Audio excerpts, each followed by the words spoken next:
So,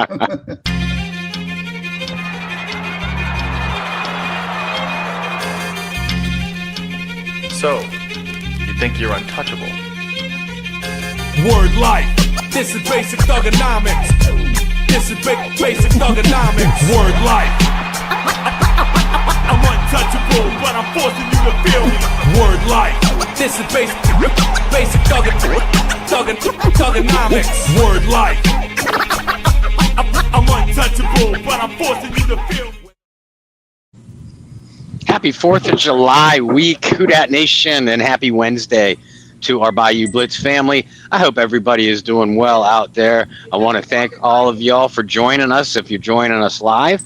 I want to thank y'all if you're joining us or tuning in on tape delay or whatever they call it nowadays. But however you're tuning in, I am Bob Rose, a reporter with the Saints Wire and one of your co-hosts to your Bayou Blitz podcast. Joining me on the other side of the screen is your other co-host, Brendan Boylan, and at the bottom of the screen is a very familiar face. If you tune in to Tuesday nights Under the Dome podcast and or tune in to our annual Bayou Blitz Draft-a-thon, Mr. Alan Ulrich. Gentlemen, how are we tonight? I am doing fine. How are you guys doing tonight? Doing good. Bob, you showed your age there by saying tape delay. Tape delay, yeah. Yeah, what's funny is I just had a conversation with my dad about this while I was in Georgia for my birthday. And I don't know how we got on the topic, but things that don't exist anymore that like kids have no idea about. Because I have a young nephew. He's 5 years old. He's going to be 6 here soon. And I was like, he has no idea what a VHS tape is. Nope. He has no idea what rewinding is. You know, he just hits a button and it just starts over on, Disney Plus or whatever. He has no idea that back in the day we had to actually rewind the tape and watch it backwards to be able to watch it whole. Yeah, Brendan, get off of my lawn, and happy belated birthday to you. Appreciate it. Thanks. Guys, we'll start with the fun news today. Jerry's chat as he always is. Jerry, thanks for tuning in. He laughed. You're laughing at me, Jerry. You and I are pretty close to the same age, I do believe. And that's how it goes. Like, look, you guys are going to have your things. My generation's going to have our things. Yeah. Oh, yeah. Insane to think. I've kind of hit that point with the young nephews and a niece where it's like, man, these kids don't know what that is. Or you make a reference and they look at you like, huh? But I digress. We'll talk about uniforms, which is always something that's interesting. We kind of chatted up a little bit before we got on about, Well, before we do, we do have news that we want to continue to promote. First of all, any of you that tune in on a regular basis know that the Bayou Blitz is very proud to help promote Get Checked or Check Out, a foundation started by Shireen DeWalt, a very good friend of ours, and you can't beat the cause. Check out the website at the bottom of the screen. Get Checked or Check Out is there to provide resources for not only patients but family members of patients that receive diagnosis and really don't know where to turn next. They're there to help steer you in the direction of, like I said, any kind of resources, whether it's medical, therapeutic, emotional, or family resources. And as I said, they are there to help us, but they need our help to help us.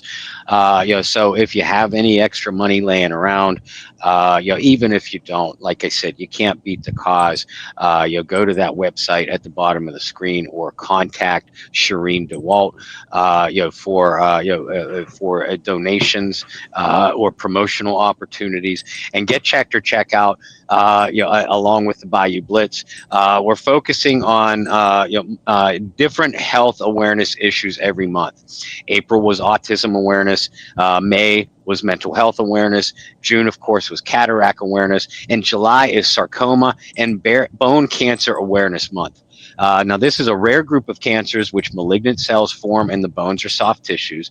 Bone and joint cancers are most frequently found in teenagers, with the soft tissue cancers typically found in ages 55 and up. However, there are exceptions to that rule, just as there always are. So we recommend you go and get yourself checked out. Even if you feel healthy, make sure that you keep up, on those exams. If it's been a while since you've seen a doctor, not only for cancer screening, but honestly anything else, make an appointment as soon as possible. The most common signs in sarcoma or bone cancer are painless lumps or swellings in the arms or legs. But there is some good news. 65 to 85% survival rate with early diagnosis. So again, go and and make that appointment today. Especially with July being sarcoma and bone cancer awareness month. Do it for us. Do it for yourself. Do it for your family members. And like I said, get checked or check out. Keep them in mind. Even if you and all your family members are healthy, there are millions of people out there who aren't so fortunate. So help them out. And of course, get checked or check out. One of the events that they sponsor every year is the original Go Black and Gold Celebrity Charity Fan Cruise. We do have dates for that I was going to say this year's, but I guess it is the 2026 Go Black and Gold Celebrity Charity Fan Cruise. And that's going to be Thursday, March 26th through Monday, March 30th. Now, this year's cruise is going to sail for the Bahamas, as opposed to Cozumel over the last couple of years. They're going to the Bahamas this year, and they are sailing out of Jacksonville, Florida. So if you're coming from New Orleans or the Gulf Coast region, there are tour buses available that are going to take all of you guys from that area to Jacksonville, but the spots are filling up fast. Make sure you book your cabin now. Book your spot. If you want to arrange transportation from Jacksonville, you can book that through Summer Cochran at Seven Seas Travel. Summer's number is 985-643-6958. Again, that's 985-643-6958. You can call or text, and make sure when you're booking your information, make sure that you mention the Bayou Blitz so she can keep track of that. As I said, Brendan and I are proud to sponsor this each and every single week, and we're going to continue to do so. Last year, Delvin Bro, Tyrone Hughes, Michael Lewis, Courtney Roby, and Pierre Thomas all went on the cruise. This year, so far confirmed, Delvin and Pierre are definitely coming. I believe Mike Lewis has confirmed as well, and I would fully expect Courtney and Tyrone to be a part too. They are regulars on this cruise. And again, if you've tuned in with us before, my family and I went last year. This isn't just an event where you just get to see your favorite Saints players for autograph session or a Q&A here and there. No, they and their families are intermixed with you guys and the rest of the cruise goers for the original Go Black and Gold charity fan cruise. We're all together. We're one big happy family, for that event. From the time we set sail from Jacksonville till the time we get to the Bahamas and back. And believe you me, you will have a blast. All kinds of events, with, like I said, the Saints players, other Saints fans involved, and it felt like a family reunion. So again, book your cabin today through Summer Cochran. Reference the Bayou Blitz when you're doing so. And if you have any other questions, you can contact myself, Summer, or Shireen DeWalt. And don't forget that get checked or check out site. Well said, Bob. We're excited for the upcoming cruise. We're excited to see some of your familiar faces, some faces we haven't seen face to face, but have certainly seen through the screen, or at least your little icons that pop up in the comments here on StreamYard that we use, or Facebook when you comment, or the X Twitter, because I know they have so many more events going on other than just the cruise. Mm-hmm. ton of us together. So it'll be a lot of fun. All right, let's talk about fashion, which, as we were joking earlier, I mean, I don't think any of us on the panel really have a right to talk about fashion at all. But we'll talk about the New Orleans Saints unveiling an alternate helmet today, one that we believe is going to be replacing the black helmet that was unveiled back in 2022. This an all-white helmet to match the Color Rush jerseys. It has been confirmed by the team that these helmets will only be worn with those said Color Rush jerseys. Guys, what do we think?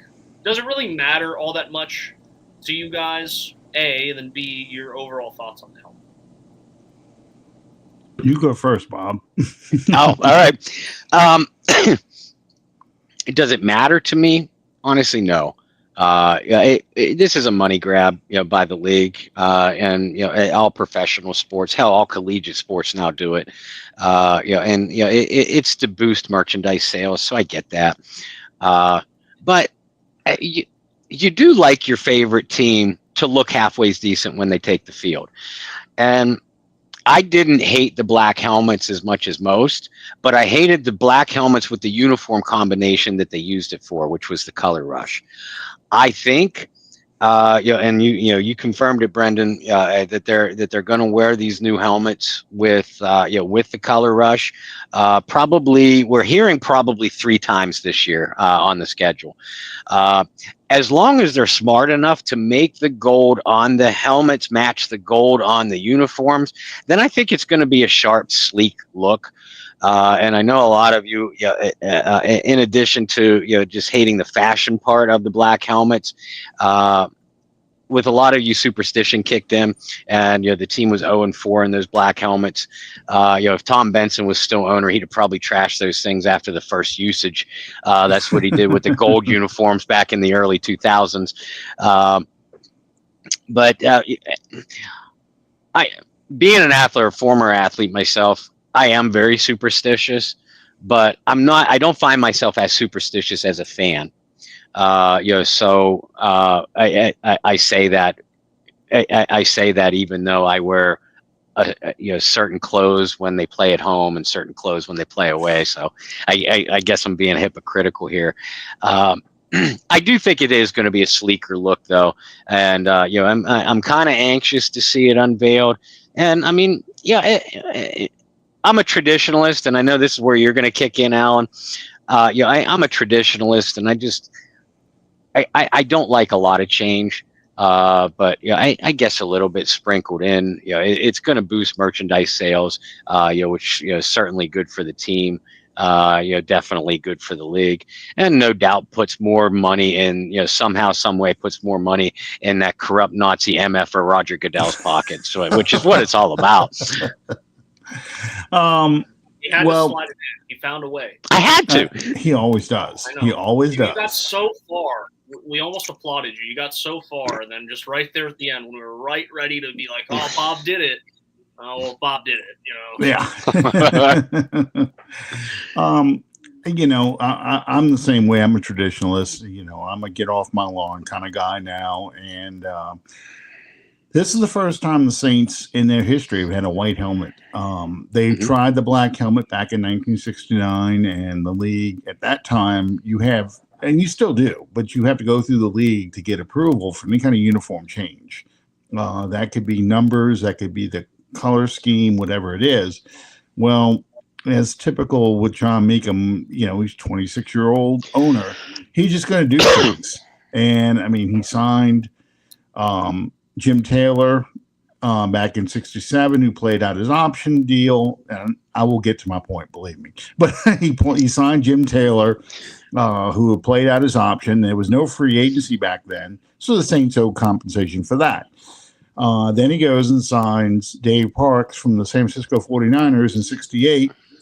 The first-round pick they got back for trading Gary Quazzo, who cost them a first-round pick in '67. They traded him to the Vikings. they had to pay compensation for that. And it happened to be their first round pick from 1968. So then in 69, he still hasn't learned his lesson. I'm going to go ahead and just reverse the helmet. We'll go with a black helmet with a gold fleur-de-lis. We'll reverse the stripes. So now we have white stripes with a gold in the middle. Is that me? I think that's me. I've got my daughter's dog over here too, and he likes to bark at leaves that touch the house, phantoms in the hallway, whatever it is. But anyway, the league said, no, you didn't get permission to change the helmets. So they wore it for a preseason game, and then that was it. They got rid of them. They sent them to a minor league, a semi-pro team that the Saints were using kind of as a farm club.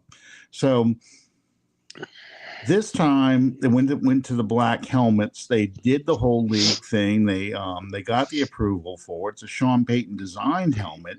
And I'm like you, Bob. I didn't like it. I didn't like the way it looked. It looked too different from their regular helmet. And then they stuck it on the Color Rush. I didn't like it there either. It should have gone with the black jerseys with the black pants. You want to be consistent. So that's what I do like about this white helmet. It's going to go with the Color Rush. So it's white and gold, matching with the black trim, matching the uniforms. I don't know if they're going to be able to match the colors exactly because Nike makes their uniforms, but I forget the name of the company. It's not Rydell anymore. I don't even remember the name of the helmet company. So they have their own colors they put on that. So I don't know if the golds are going to match, but I think it's going to be closer than how the black helmets looked with the Color Rush before. So from that standpoint, I'll allow it. I'll allow it. But this is the problem I have with Nike, and it's like we're all becoming Oregon. Every time you turn around, Oregon's got a new helmet, new uniform, new whatever, and it is a revenue thing. NFL Properties makes a lot of money off of people buying jerseys. Excuse this, I'm sorry here, but yeah, they do. They make a lot of money off of this. They make a lot of money off of NFL Properties, selling shirts, pants, golf bags, all that stuff. Anything you see in the NFL shop, teams make money off of that. So they're going to do these kind of things. Did you guys look at the all the alternate helmets for the whole NFC South? Have y'all seen that yet? Did not. I knew the Buccaneers were bringing back basically their original, which I was a fan of, but I didn't see the other ones. Buccaneer Bruce. Yeah, the Buccaneer Bruce helmet, the winking pirate. The Falcons are going to have the red helmets with the black F-shaped falcon. This is really weird. This is just useless information I happen to know. But if you look at the Falcons helmet, they've got the Saints colors on the stripes. They've got white and black stripes, and then they got these two thin gold stripes that run alongside of the white stripes. And the reason why they do this is Georgia Tech fans were mad because Atlanta basically adopted Georgia's colors, red, black, and white. So as a bone they threw to Georgia Tech, they included the two little gold stripes. As a Saints fan looking at this going, yep, we're always on your mind, aren't we? Always on your mind. So I like and I hate the Falcons, but I like the old throwback looking helmets. Carolina, on the other hand, did some kind of they did an all black helmet with a dark blue outline of the Panther logo on the side. So you just can't see it. And it looks like the Colts. It looks like the Lions helmet when they wear that black helmet. And I don't know about you guys, but I'm kind of like, I think there needs to be a hold on the black. Too many teams are using black as their alternate color for everything. I mean, the Eagles wear black, and the Eagles colors are green and white. Like I said, the Colts and the Lions have gotten black helmets, and the Colts, they got those great bright blue and white stripes. Leave it those colors, just do the inverse. That's what I like about this helmet. It's almost like an inverse, of the Saints colors. Do the inverse. Do a blue helmet with a white horseshoe on it. I don't know why there's such an emphasis on everyone wearing black uniforms. There's just too much, because now when you turn on TV, I don't know who's playing. I got to look for the little box in the corner to tell me what teams are playing here. So that's my fashion critique. There's a lot of fashion critiques I have, but that's my biggest one. That, and the Dolphins should go to the 72 jerseys full time, but that's me. Yes. With the 72 logo. Yes. The whole bit. Yes. You can't top that. That's the best look. Mm-hmm. And the Washington Redskins, and I'm just going to drop the mic with that. Well, they went back to those jerseys. The jerseys, not the logo remains a W. Deceased. Yeah. Deceased. I see what you did there. Deceased. I like it. And the big stink about that, of course, is a Native American drew that logo. It's the inspiration behind the Blackfoot Indian tribes. It's named after Blackfoot Indian, or the likeness of a Blackfoot Indian leader. I can't remember his name off the top of my head, but yeah, and then I saw yet another poll, take it for what it's worth. 80% or 90% of the rank and file Native Americans like the name Redskins because of the association with winning football, of course. But that whole bit, they don't see it as an insult. They see it as honoring the team, but honoring their legacies. But there's always that minority that seem to get their way on things like that, So it's a shame. Here's my opinions when it comes to the white helmet. I like it. Like Alan said, it's going to match the color rush jerseys better. I think it's going to be a sleek, clean look. Remember, there was a stretch where the Saints wore white on white. I can't remember if it was the 19 season or the 18 season, or maybe it was the 20 season. Somewhere in that stretch where they were undefeated when wearing white on white for the year. So add the white top. I think it's going to look really good. Yeah. The problem that I have with it is very niche and does not affect a whole lot of people outside of weird people like me. Bob has those wonderful signed New Orleans Saints helmets behind him in those cases. What's really going to irk me is those white helmets are now going to be signed by players that never wore the white helmet. We're going to see Drew Brees autographed white helmets. And it's going to really irk me because Drew never wore those. Yeah. And that's where the traditionalist in me is that doesn't make sense. You got to keep the time periods in the time periods. Additionally, I wish they would have kept or will keep the black helmet, and that there will be a reshuffling of the rules where the Saints can have a gold helmet that they can wear however they please, a black helmet that they can wear with all black, and a white helmet they can wear with the all white. I wouldn't want to make that permanent, but I would want to be able to – you have a big game coming up, maybe against Atlanta, late in the season, and you want to do a blackout thing, just so you have the ability to do so, I think would be cool, right? It is that whole full customization when you're playing Madden and you are putting together like the retro helmet with the gold jerseys from 2002 with the black pants, and you just have this whole crazy thing going. Like, I want that to be in real life. So if we can do that, that would be great. This is a money grab.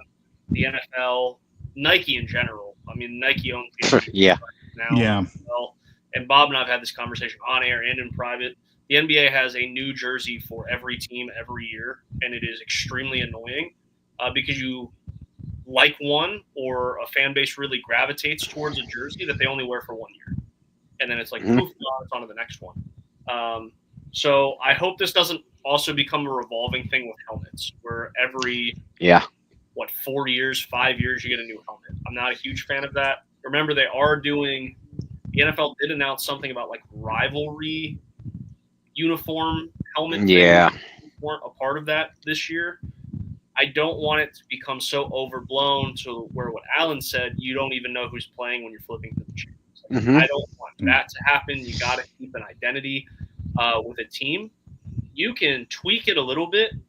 I don't know the wordage or the verbiage I want to use, but you can, I guess, like I said, you can tweak it a little bit to where every generation of Saints fans or every generation of insert your team here fans have like a different feel to it, and maybe have a unique jersey or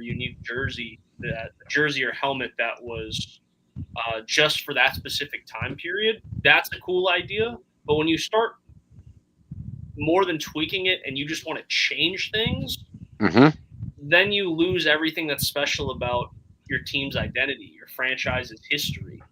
And you don't want to do that.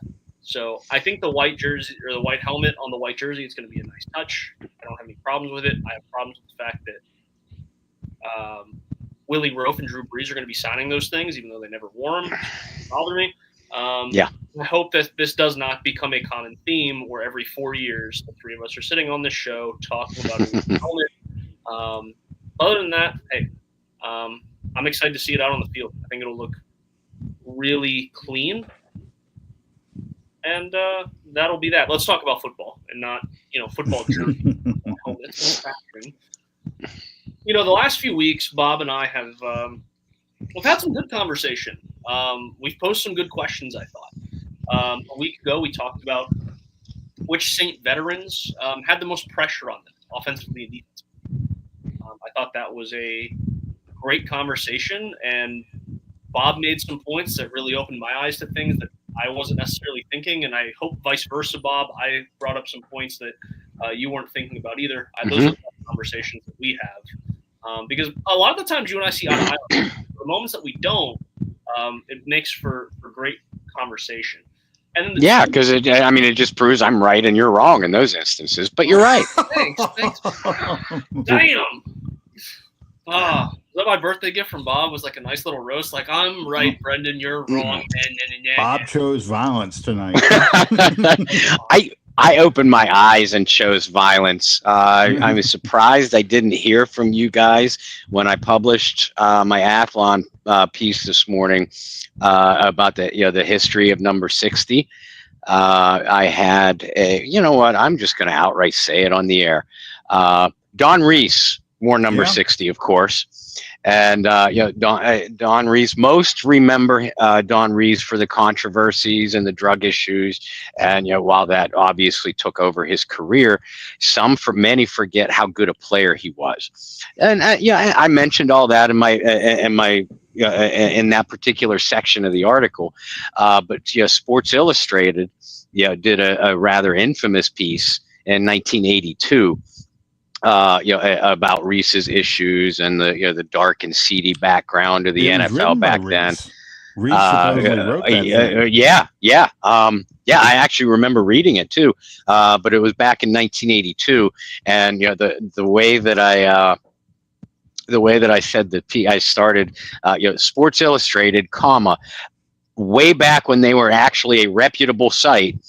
And then I described the piece. I fully expected to hear from you guys about it. I'm disappointed you didn't read it. No, I left it alone. I left it alone because here's the thing about Reese, which is interesting for those of you who are under the age of 40 and don't have any idea who this guy is. There you go. Don Reese was a defensive end in Miami.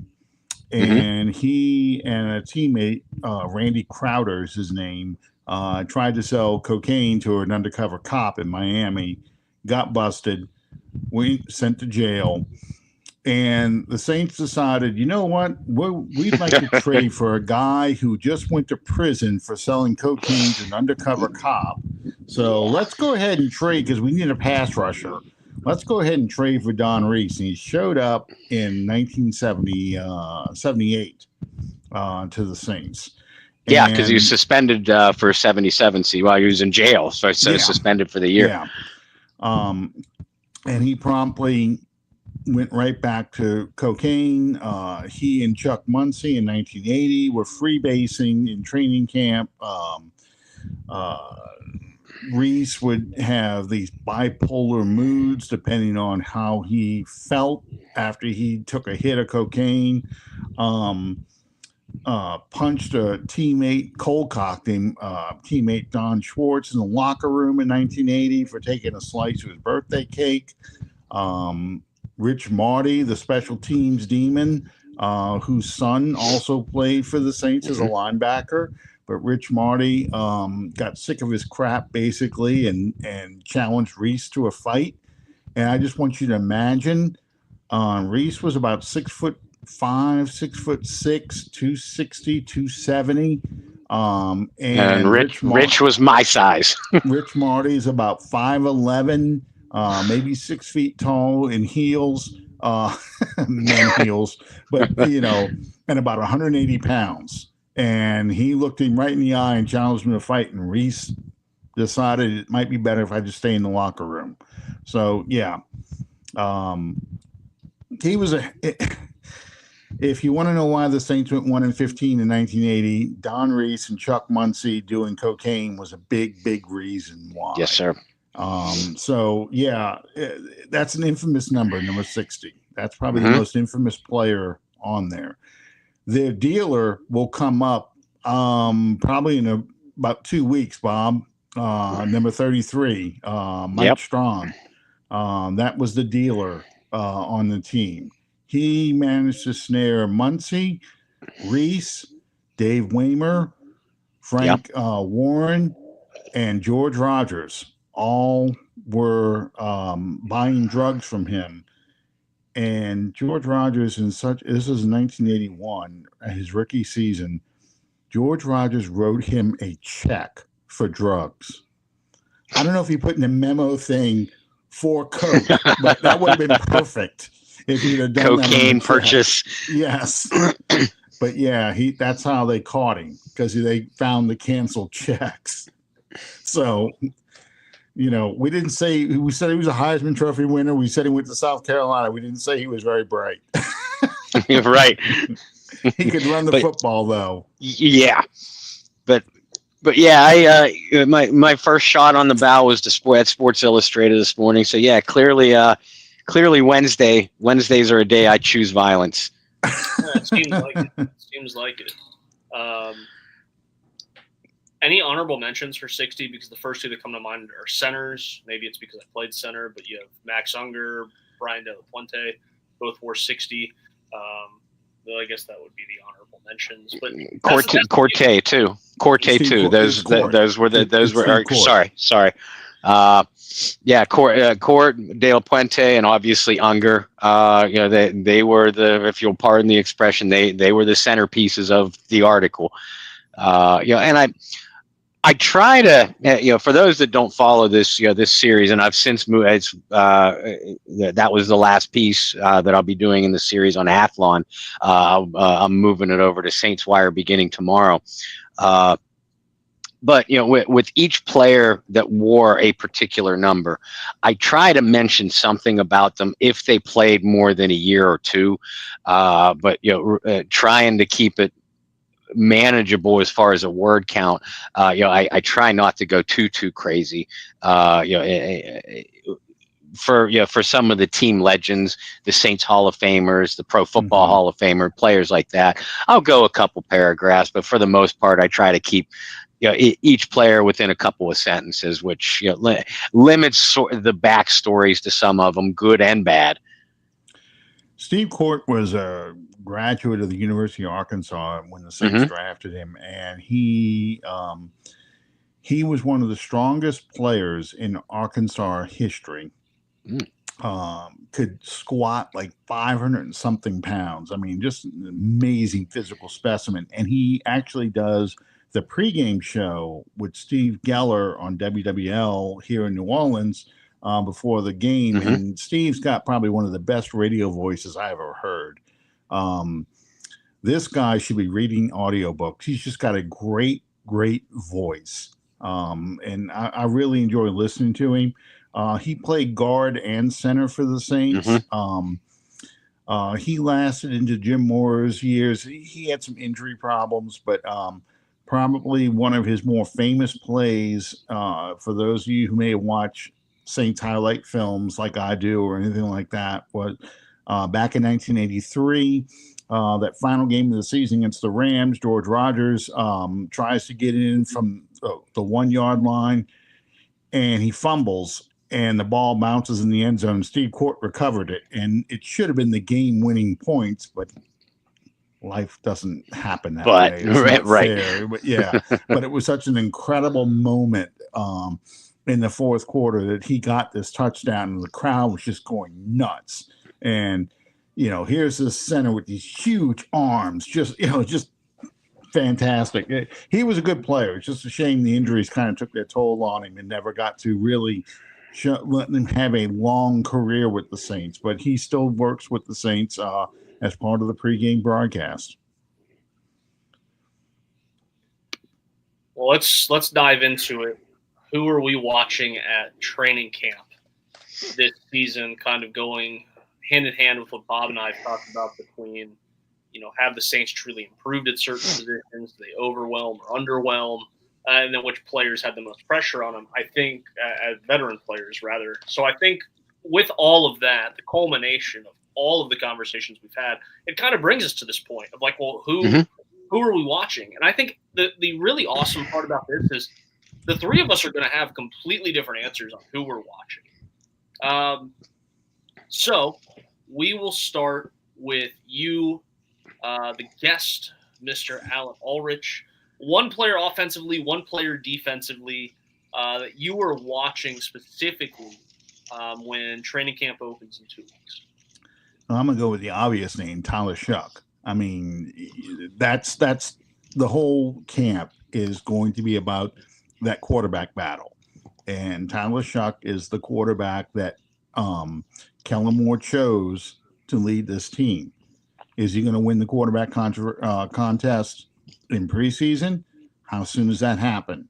If he doesn't win it in preseason, how soon does he start in the regular season? How does that play out? So I'm going to be watching him every snap, every practice, every preseason game. I mean, that my entire training camp is going to be, how does Tyler Shuck look today? Because this is probably the biggest decision Moore has made as head coach so far. This is the guy I'm picking to lead this team.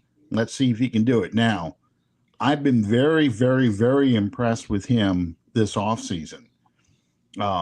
He has totally embraced the team, embraced this leadership position, kind of took the Derek Carr playbook and went full George Costanza.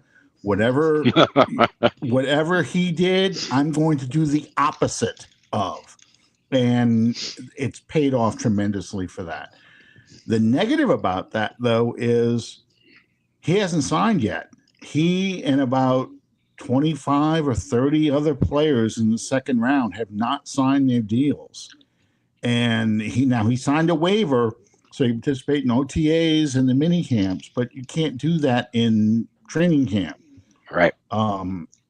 We have not heard a single thing from either camp, the Saints or Shuck's camp, about this guaranteed money he's holding out for. So if he holds out, he's not, the training camp starts 2 weeks from today. If he holds out and he is not in those first practices, all that is it's giving more snaps to Spencer Rattler. And it's going to make it harder for him to get the job. So he is my offensive player I've got circled as the guy I'm going to watch. Defensively, there's a bunch of them I'm going to watch, but the guy I think I'm going to watch the most is Chase Young. You've got him now playing a stand-up outside rusher. kind of a linebacker, defensive end hybrid kind of player in this 3-4 scheme they're going to run. Last year at this time, Chase Young was still recovering from surgery on his neck, so he didn't participate at all in the OTAs or any of the installs. This is a new defense. So this will be, I guess, the first full training camp he's going to have. So I'm really curious to see, because we didn't draft a pass rusher. We really didn't sign anybody in free agency. We've signed more defensive tackles than defensive ends or stand-up outside linebackers. So it looks like they're really going to count on him to be their pass rusher. That's the guy I'm going to watch the most to see how he grows into that role. If this is the good role for him, better than being a guy with his hand in the dirt or AstroTurf, as the case may be. Edge rusher, is he going to be a guy that's going to step up in the scheme? So those are my two players I'm watching. Brandon, you want to go next, or you want me to take it? I'm going to be a little different. I think you could go a lot of different ways offensively, but I'm going to go with Trevor Penning. And the reason I'm going with that is because it is such a stark contrast, him playing guard to him playing tackle, right? And you guys might even say, well, he played a little left guard and then he played right tackle. Like, how is it any different? Well, I mean, it's already hard enough to go from left to right because everything's backwards now. It's even harder to move inside and now be on the left side where after you've been playing on the right. So now everything's backwards again, but now you're playing inside. Now, we've talked about this, maybe not ad nauseum, but we've talked about it quite a bit, is that Penning was probably better suited to play guard coming out of college, considering some of the knocks on him. His feet were a little slow. Hand placement wasn't great, especially against speed rushers, right? So all of those things coming out of college indicate, well, he might have been better to pop inside. But the reason that I'm watching him is, it's training camp, so you're not going to be able to see him really like maul people. Thing that he was the best at, but you're going to get a really quick sense of how comfortable he is at that position, especially with having a rookie on one side of him at tackle, and then the guy that I just called the veteran with the most weight on his shoulders, and Eric McCoy on the other side. It's going to become very evident how comfortable or uncomfortable he is making that switch, and is it going to be make or break for the Saints this season if he is not super comfortable at guard? I don't think so. But, man. Who else you got? Well, I mean, there's a lot of people, Bob, that are saying it doesn't really matter what the Saints got. It's kind of a year to already throw away a little bit. I don't like saying that, but I understand where people are. It is a rebuilding year. But if Penning is able to show that he's comfortable and take some momentum from camp into the preseason and into the regular season and show that he is a competent and capable left guard, that'll do wonders for the Saints because it's just another position you don't got to worry about in the draft. Yeah. And how much have we talked about this team drafting offensive linemen in the first round year after year after year after year after year? So that's why I'm watching Trevor Penning. Again, you're not going to be able to see a whole lot because it's training. But you're going to be able to get a sense of where he is on a comfort level. Honorable mention for me is going to be Kendrick Miller. But that's a different conversation for today. Defensively, I think it's Tyrann Mathieu. And I think it's Tyrann Mathieu because of some of the conversation we had last week, Bob, is he's going to have a different leadership role this year because there's a lot of youth and a lot of new faces in that secondary, and he's one of the longest tenured guys in that secondary now. And two, with Sanker potentially seeing a handful of snaps as a rookie, with Alontae Taylor, in theory, being able to kind of revert back to playing that like joker secondary piece for the Saints, what he was so good at those first 3 weeks of the season. In theory, or on paper, as we like to say on this show, it should allow Tyrann Mathieu to have a little bit more freedom to move around and do the things that Tyrann Mathieu does. Mm-hmm. So those are the things I'm going to be looking out for in training camp. Where's the communication from Tyrann Mathieu? Does it look like a cluster on the backside? Because I think some of that would fall on Tyrann Mathieu if things look disorganized early on. I'm looking for him from a leadership standpoint to step up, get some things organized, speak some confidence into these young guys, but also show this new coaching staff the reason, A, the Saints brought him in the first place, B, why he's been in the league for this long, and C, why he still deserves the opportunity to be a cornerstone part of what you're trying to build here. Mm-hmm. Because remember, he was not brought in by this regime. He was brought in by a past regime. And if they don't feel that he works, he's on the last year of his deal anyway. So I think a lot's on the table for him. So those are the two guys I'm watching.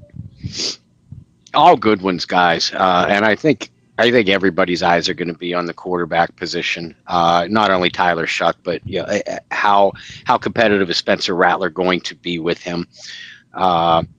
You made some great points about Penning too, and really you could say the entire offensive line. But unfortunately, because of today's NFL rules, you don't really get to see your offensive line in full action. And it's going to be even worse for the Saints defensively because the change, presumed change we believe that they're making to the 3-4, who are going to be the interior linemen that stand out. Because most of this front seven, the projected starters anyway, are returning from last year, not just last year, but the last several years. So with so much 7-on-7 and so little contact allowed, I don't know what we're going to be able to see from the front seven defensively, particularly the down linemen or the offensive line. So having said that, I'll start defensively. I'm with you on Chase Young, and I'll throw Carl Granderson into that mix too. But again, what are we going to be able to see from the training camp practices? I think more from the edge rushers, at least in one-on-one battles with the tackles, Fuaga and Banks. I think we'll be able to see more there, than what we will from the down linemen. I believe that Demario Davis is still the kind of player he'll be able to stand out in any system. But the player I want to see, most anxious to see outside of the edge rushers on defense is Danny Stutzman. What kind of running mate is Stutzman, or for that matter, Pete Werner or Jalen Ford, my dark horse candidate to watch in training camp? What kind of running mate are any of those guys going to be able to be for Davis? I think we all like the draft pick of Stutzman. Allen, in particular, was singing his praises leading up to the draft. And if you watch Stutzman at Oklahoma, he just looks like a throwback player. A big downhill run defender, with good. You don't want him matched up in man coverage a whole lot, on pass defense, but he has good awareness in zones. I compare him, and I hate making comparisons, but it's inevitable. We all do it. I compare him to Vaughn Johnson, and the type of role that Vaughn Johnson was able to fill for the Saints. Can Danny Stutzman be that guy? Or more accurately, can Danny Stutzman be the potential heir apparent to Demario Davis? He's not going to take snaps from him this year, but next year or beyond, is Danny Stutzman going to be able to be that guy? That's what I'm going to be watching. How quickly he picks up Brandon Staley's defense. If he could steal some snaps from Pete Werner, and don't get me wrong, there's no disrespect on Pete. He's as solid as they come. But you need more than solid for this defense right now. You need a playmaker. The defense has so few of them, and I'm interested to see if Stutzman can slowly develop into that kind of player. In addition to watching, I'll be watching the cornerbacks really closely too, and the edge rushers, as we said. Offensively, Kamara would be the easy choice because I'm interested, as we all are, to see how Kellen Moore uses them. But I don't think we're going to be able to see a lot of that in training camp. We'll see, Kamara, used in the same old ways. But we won't know how Kellen is going to use Kamara really till we get to the regular season. And I know that's the way I would play it as a coach too, by the way. Therefore, the player I'm most looking forward to seeing is Bub Means. All three of us have been critical about the Saints this entire offseason. Where's the physicality in the wide receiver room? You didn't get it through the draft. You didn't get it through free agency. I love Rashid Shaheed. I love Chris Olave. Such an explosive pair of playmakers. But where's the guy that's going to move your chains? Where's the guy that's going to be that intermediate threat? You look through that receiving core, I think it could be Bub Means. And I've said this several times this offseason. I've written it several times this offseason. Bub had a good mini camp, good OTA session. It's not enough for me to jump fully on his bandwagon quite yet.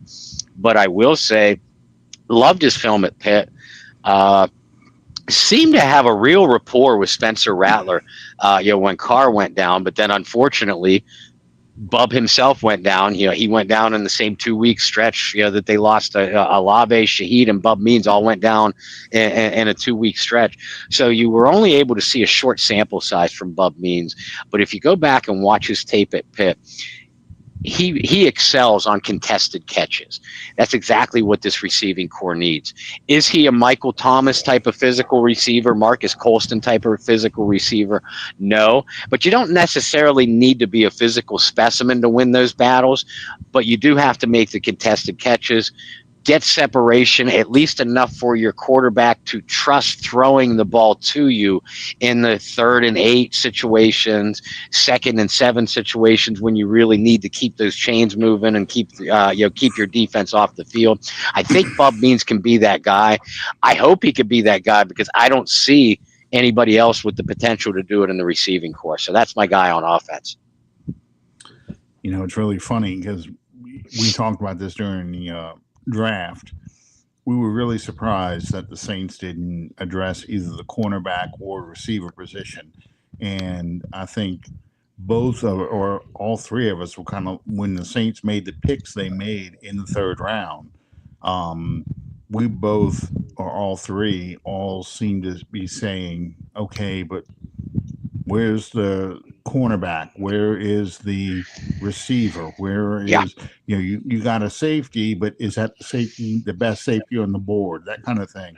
And it just, I understand they don't want to trade.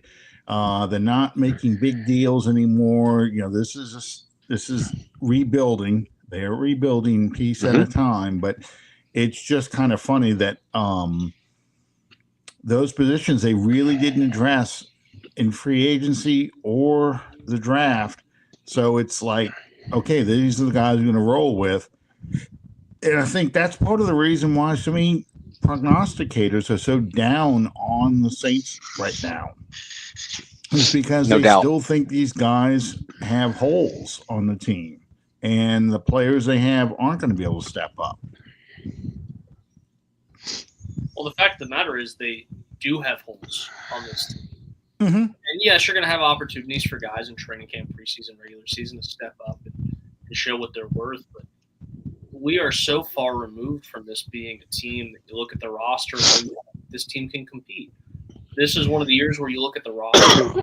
I think this team would be fortunate, and given they're in a bad Division II on paper, so maybe they do end up being fortunate. I think they'd be fortunate to find themselves remotely close to competing for a playoff spot.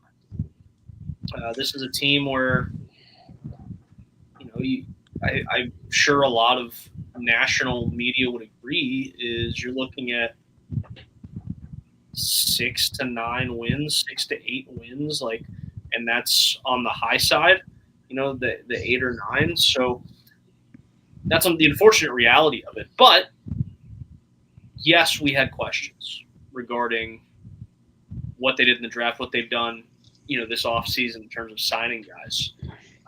And the one that Bob and I go back to time and time again is like Brandon Cooks. It's like all the receivers, like you just got a third guy that does the same thing. But, you have guys like Bub Means who didn't see a whole lot of time last year. I think Jalen Ford is becoming like a Bayou Blitz favorite here. Bob is a guy like, hey, look, like they didn't stash him. Or they did stash him. They didn't try to throw him on a practice squad. Like they did their best to make sure that he was going to be with the team all last year. And that says a lot for a team that is known for sending guys down, bringing guys up, sending guys down, bringing guys up.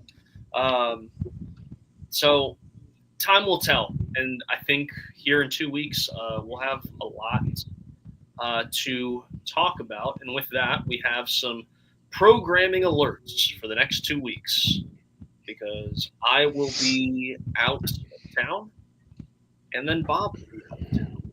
Yes, sir.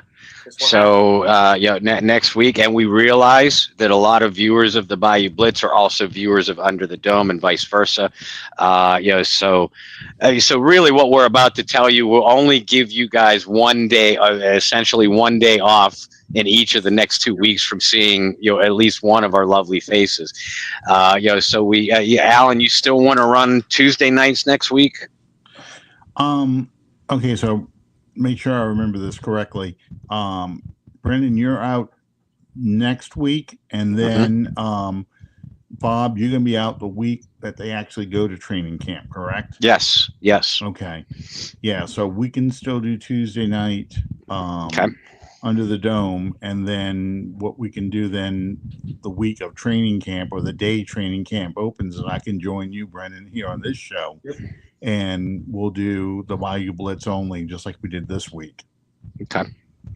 Yeah, that works for me. So folks, next week, Alan and I will be, coming to you through via Under the Dome Tuesday nights at 8 p.m. Central, 9 if you're on East Coast time.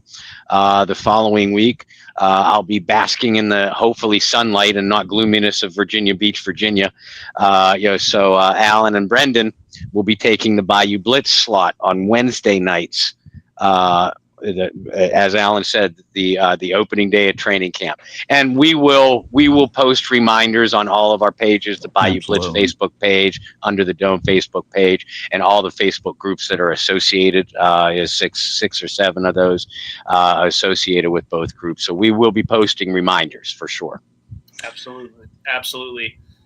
Bob, where can people follow you and your work? You're moving your I won't call it who wore it best because it's more of a hey, these are all the guys that wore number, but the countdown to kickoff surrounding the jersey numbers is being moved officially over to Saints Wire. So where can people follow you, that, and so much more before you get even more tan than you already are? Yeah, I'm in robo mode with my writing these days. The countdown to kickoff with the jersey numbers and our Saints player of the day, both of which from here on out can be found on Saints Wire or at the Saints Wire over on Twitter.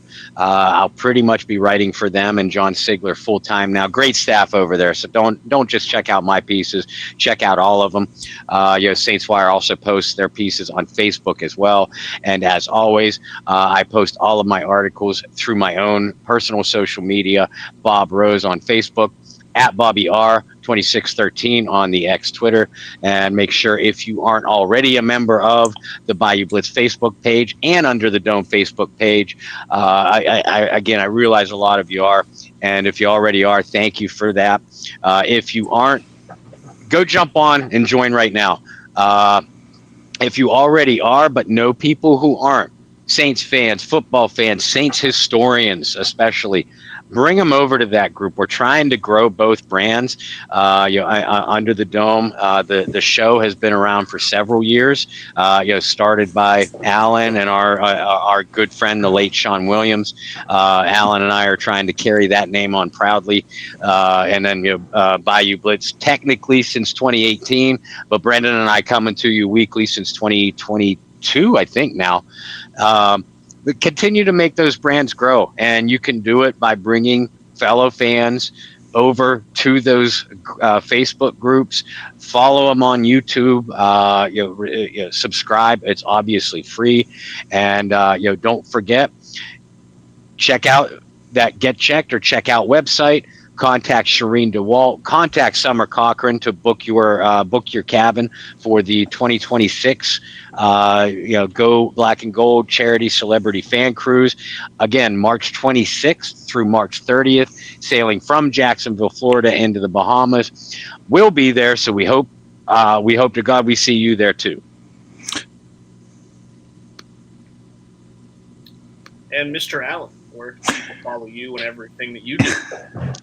Well, I'm not like Bob. I'm not in a writer full time, but I do write my Good, Bad, and Ugly during regular season.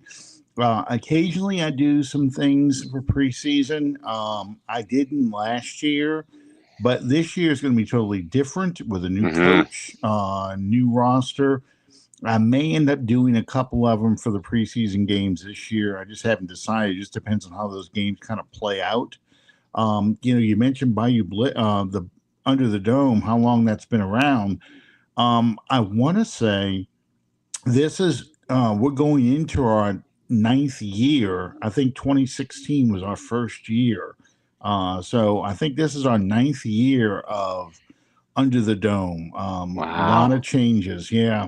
Yeah, almost a decade. I'm trying to remember now. When you brought that up, I don't think we were on in 2015. I really don't remember, but I'll have to go back and dig through the archives and see. But yeah, every Tuesday night, Bob and I are on Under the Dome. That is 8:00 Central, 9:00 Eastern time. And I'm on all the social media. I am under my name on Facebook. I pop into the Under the Dome webpage.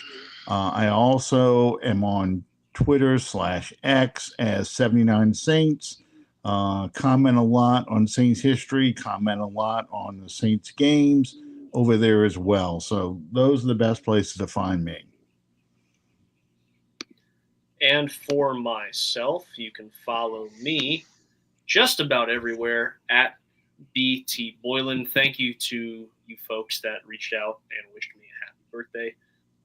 This past weekend, I was told the back pain starts next year. Next year. These two told me no, 5 or 10 years before that back pain starts. It's 40. That's when you'll really feel it. I mean, it'll start revving up. It's like the fault lines of an earthquake. You feel the little tremors, and then the big ones hit. Yeah, and like Indiana Jones said, it's not the years, it's the mileage. Your mileage may vary. Hopefully, I've been taking care of myself, and hopefully, you guys are taking care of yourselves at home too. So, for a Bayou Blitz / Under the Dome special, Bob, Allen, I say thank you for tuning in, and thanks for dealing with our little weird marriage that we have going on the next couple weeks, as we'll be making appearances on multiple shows. So until I see some of you next time, until they see you next week, hope you guys find some peace, spread love, practice positivity. We'll see you later for more of the Bayou Blitz and Under the Dome podcast. Good night, everybody. Good night.